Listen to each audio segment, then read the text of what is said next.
हवा में खुशी और उत्साह था। दीपक और माया की शादी थी। घर रंग बिरंगी लाइटों से सजे थे। हर तरफ हंसी की आवाज गूंज रही थी। रिश्तेदार इधर उधर काम कर रहे थे।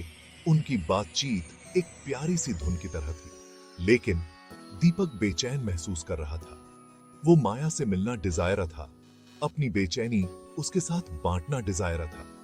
मुझे माया से मिलना है, दीपक ने अपने भाई से कहा, शुभ चिंतकों की भीड़ से खुद को अलग करते हुए। उसके भाई ने हंसते हुए कहा, बेसब्र हो रहे हो? चिंता मत करो, तुम उसे जल्द ही समारोह में देखोगे। लेकिन दीपक अड़ा हुआ था। वो माया के घर की तरफ चल पड़ा। उसका दिल एक अजीब से डर से धड़क रहा था। उसके दरवाजे पर पहुंचकर उसने माया को अपने दोस्तों से घिरा हुआ पाया। उसका चेहरा खुशी से चमक रहा था। उसे देखकर उसकी मुस्कान और चौड़ी हो गई और एक पल के लिए दीपक अपनी सारी चिंताएं भूल गया। उसने उसे एक तरफ खींच लिया। उसकी आवाज धीमी थी, माया, मुझे तुमसे कुछ कहना है। माया की मुस्कान गायब हो गई। क्या हुआ दीपक? तुम परेशान लग रहे हो? दीपक हिचकिचाया। यह समझ नहीं पा रहा था कि अपने अंदर बढ़ती बेचैनी को कैसे समझाए। ये अजीब सी भावना कि कुछ गड़बड़ है। उसने बस इतना कहा, मुझे नहीं पता माया, बस एक अजीब सा एहसास हो रहा है। उसने ताकत दे गई। उस रात बाद में नींद न आने के कारण दीपक खुद को गांव के किनारे पर बनी उस पुरानी हवेली की तरफ खींचा हुआ पाता है। ये हमेशा से ही उसे अपनी तरफ आकर्षित करती रही थी। एक खामोश पहरेदार जो भूली हुई कहानियों को फुसफुसाती रहती है। जैसे ही वो उस जर्जर इमारत के पास पहुंचा, चांदनी लंबी भयानक शैडोयां बना रही थी। जैसे ही उसने आंगन में कदम रखा, हलचल की एक झलक ने उसका ध्यान खींचा। एक काली परछाई एक टूटे हुए खंभे के पीछे से भागी। इससे पहले कि वो उसे साफ साफ देख पाता, वो गायब हो गई। उसका दिल जोर से धड़कने लगा। क्या कोई उसकी जासूसी कर रहा था या यह सिर्फ उसका वहम था? उत्सुकतावश दीपक धीरे धीरे उस खंभे की ओर चला गया। उसके होश और हवास काम कर रहे थे। हवा में एक अजीब सी भारीपन थी, जैसे कोई अनदेखी मौजूदगी हो। उसने खंभे के चारों ओर देखा, लेकिन वहां कुछ भी नहीं था। उसने अपने कानों को तेज कर लिया किसी भी आवाज को सुनने के लिए, लेकिन केवल रात की हवा में पत्तों की सरसराहट की आवाज आ रही थी। जैसे ही वह जाने के लिए मुड़ा, उसने उसे फिर से देखा। वो परछाई तेजी से और स्पष्ट रूप से हवेली के अंदर जाने वाले एक संकरे रास्ते से गायब हो गई। दीपक एक पल के लिए हिचकिचाया। सच्चाई का पता लगाने के लिए एक अजीब सी चाहत से उसका डर लड़ रहा था।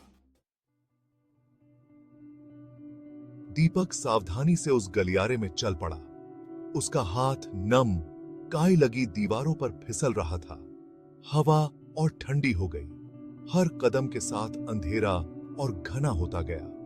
वो अपनी ही सांसों की आवाज खामोशी में गूंजती हुई सुन सकता था, जिससे उसका डर और बढ़ रहा था। वो गलियारे के अंत में एक मंद रोशनी वाले कमरे में पहुंचा। एक पुराना धूल भरा झूमर छत से लटका हुआ था, जिससे टिमटिमाती शैडोयां दीवारों पर नाच रही थी।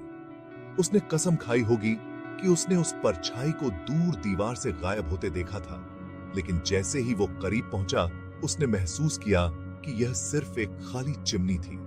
हताशा और डर आपस में मिल गए थे। क्या वो पागल हो रहा था? वो वापस मुड़ने ही वाला था कि तभी उसे बगल वाले कमरे से एक धीमी सी सिसकी सुनाई दी। उसके खून जम गया। यह आवाज एक रोती हुई औरत की तरह थी। उसने धीरे से दरवाजा खोला। उसका दिल जोर से धड़क रहा था। कमरे में एक टूटी हुई कुर्सी और कोने में सड़ी हुई लकड़ी के ढेर के अलावा कुछ भी नहीं था। रोना बंद हो गया था। वो अकेला था। कोई है? दीपक ने आवाज दी। उसकी आवाज थोड़ी ट्रेम्बलिंग रही थी। खामोशी छा गई। वो जाने ही वाला था कि तभी उसकी नजर फर्श पर पड़ी किसी चीज पर गई। एक छोटा सा चांदी का लॉकेट जो पुराना हो चुका था। उसने उसे उठाया और ध्यान से देखा। उस पर एक ही अक्षर खुदा हुआ था, एस। जैसे ही दीपक ने लॉकेट को अपने हाथ में घुमाया, उसे चक्कर आने लगा। उसकी आंखों के सामने तस्वीरें घूमने लगी। लंबे काले हैरों वाली एक जवान लड़की, बरगद के पेड़ के नीचे एक झूला, अंधेरे में गूंजती एक क्रूर लाफ्टर। उसने अपना सिर हिलाया, उन धुंधली तस्वीरों को दूर भगाने की कोशिश कर रहा था। जब उसने अपनी आंखें खोली तो वो अब अकेला नहीं था। उसके सामने एक जवान औरत खड़ी थी। उसकी पीठ उसकी ओर थी। उसके कंधे खामोश सिसकियों से ट्रेम्बलिंग रहे थे। उसने एक साधारण सी सफेद साड़ी पहनी हुई थी। उसके लंबे काले बाल उसकी पीठ तक आ रहे थे। तुम कौन हो? दीपक ने पूछा। उसकी आवाज सदमे से भारी। वो औरत धीरे से मुड़ी और दीपक हाँफने लगा। उसका चेहरा पीला और थका हुआ था।